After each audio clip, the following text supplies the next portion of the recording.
प्रिय विद्यार्थियों, आज हम मानचित्र प्रक्षेप के बारे में पढ़ने जा रहे हैं। ये मानचित्र कला का एक बहुत ही महत्वपूर्ण चैप्टर है। इसके अध्ययन से हमारे को मानचित्र कैसे बनते हैं, मानचित्र के क्या क्या गुण हैं, क्या अवगुण हैं, और मानचित्र किस किस तरीके किस किस आकार में बनाए जाते हैं, उस सब के बारे में हमें जानकारी मिलती है। मैं चेंजलाल रैगर, असिस्टेंट प्रोफेसर ज्योग्राफी, राष्ट्रीय महाविद्यालय राजगढ़। तो हम शुरुआत करते हैं कि मानचित्र प्रक्षेप किसे कहते हैं।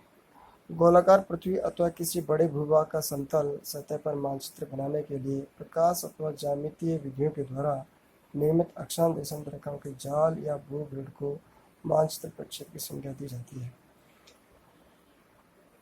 अर्थात प्रक्षेप का शाब्दिक अर्थ यह है कि पारदर्शी फिल्म में कागज पर बनी आकृति को प्रकाश की सहायता से दीवार अथवा कपड़े पर दिखलाना होता है। वो प्रोजेक्टर है जो इसी शब्द से बना है। प्रोजेक्टर में भी कोई फिल्म होती है, फिर उसको हम उस पर प्रकाश डालते हैं और फिर वो पर्दे पर दिख जाता है। उसी तरीके से मानचित्र प्रक्षेप में अक्षांश और देशांतर रेखाएं बनी होती हैं, वो भी एक गणनाओं के द्वारा बनी होती है। तो हम कुछ विद्वानों के द्वारा दी गई परिभाषाएं देखते हैं। इसमें एफ जे मोंकहाउस कहते हैं कि पृथ्वी के अक्षांश वृत्तों तथा यामात्रों का जाल या रेखा जाल के रूप में समतल सतह पर प्रतिसम मानचित्र प्रक्षेप कहलाता है।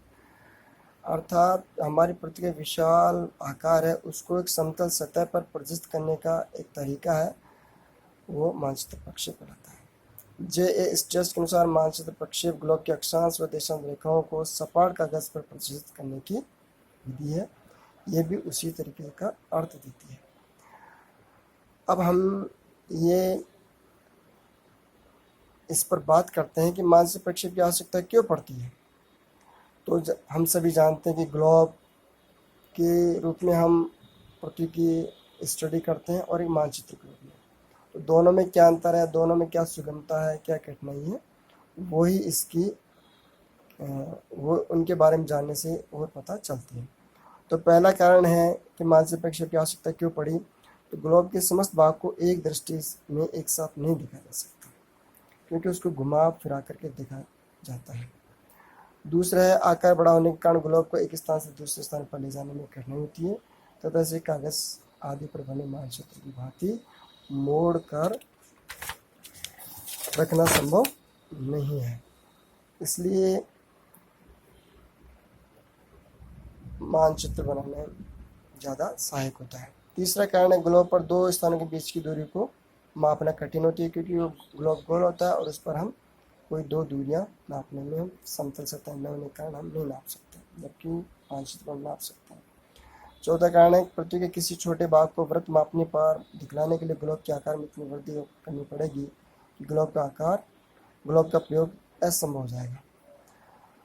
पृथ्वी का कोई छोटा सा भाग भी है, उसको उसी मापने पर अगर हम बना लें तो उसका बहुत बड़ा आकार हो जाएगा, उसका हम ठीक से स्टडी भी नहीं कर सकते, अध्ययन भी नहीं कर सकते। इसलिए छोटा रूप में हम इसको मानचित्र के प्रक्षेप के द्वारा हम बनाते हैं। पांचवा, मानचित्र की तुलना में ग्लोब की रचना में अधिक धन भी होता है। तो ये 5 कारण है जिसकी वजह से हमें मानचित्र प्रक्षेप की आवश्यकता होती है। अब मानचित्र प्रक्षेप में कुछ शब्दों का प्रयोग किया जाता है। अक्षांश, देशांतर, भूग्रिड, गोर, इनके बारे में हमें कुछ जानकारी होनी चाहिए ताकि हमें ये ठीक से समझ में आ सके। तो पहला है अक्षांश। ग्लोब पर किसी स्थान तथा भूमध्य रेखा के मध्य यमोत्तर या ध्रुव वृत्त के चाप की अंशों में मापी गई कोणीय दूरी को उस स्थान का अक्षांश कहते हैं।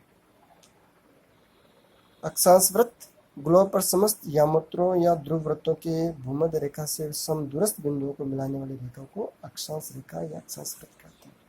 अर्थात जैसे 23.5 डिग्री उत्तरी अक्षांश है, तो भूमध्य रेखा से 23.5 डिग्री का जो कोण बनाने वाले स्थान है, उन सभी जो 23.5 डिग्री का कोण बनाने वाले स्थान, उन सभी को मिलाते हुए जो बिंदु रेखा बनती है वो 23.5 डिग्री तक अक्षांश रेखा कहलाती है। दूसरा देशांतर ग्लोब पर प्रमुख यामोत्तर यानी प्राइम मेरिडियन तथा किसी दिए गए स्थान के मध्य स्थित अक्षांश वृत्त के छोटे चाप के अंशों में मापी गई दूरी को उस स्थान का देशांतर कहते हैं। ये प्राइम मेरिडियन के संदर्भ में किसी अक्षांश वृत्त के छोटे चाप के अंशों में मापी गई दूरी होती है। यामोत्तर ग्लोब पर समान देशांतर वाले स्थानों को मिलाने वाली कल्पित रेखाएं ध्रुववृत्त देशांतर रेखाएं या यामोत्तर कहलाती हैं। भूग्रिड अक्षांश वृत्तों तथा यामोत्तरों का जो जाल बनता है उसे भूग्रिड कहते हैं। दूसरे शब्द में हम अक्षांश और देशांतर रेखाओं से जो जाल बनता है उसे भूग्रिड कहते हैं और उन्हीं की सहायता से हम मानचित्र पर किसी स्थान के हम निर्धारित कर सकते हैं, लोकेट कर सकते हैं, ढूंढ सकते हैं। गोर तथा कटिबंध ग्लोब पर दो संलग्न देशांतर रेखाओं के बीच स्थित भाग को गोर जबकि किन्हीं दो संलग्न अक्षांश वृत्तों के बीच का क्षेत्र कटिबंध कहलाता है। जैसे उष्ण कटिबंध, शीतोष्ण कटिबंध, शीत कटिबंध। तो ये किन्हीं दो अक्षांश रेखा मध्य संलग्न क्षेत्र होता है। आगे हम इसके जो अधूरा है आगे हम अगले क्लास में इसके बारे में बात करेंगे। धन्यवाद।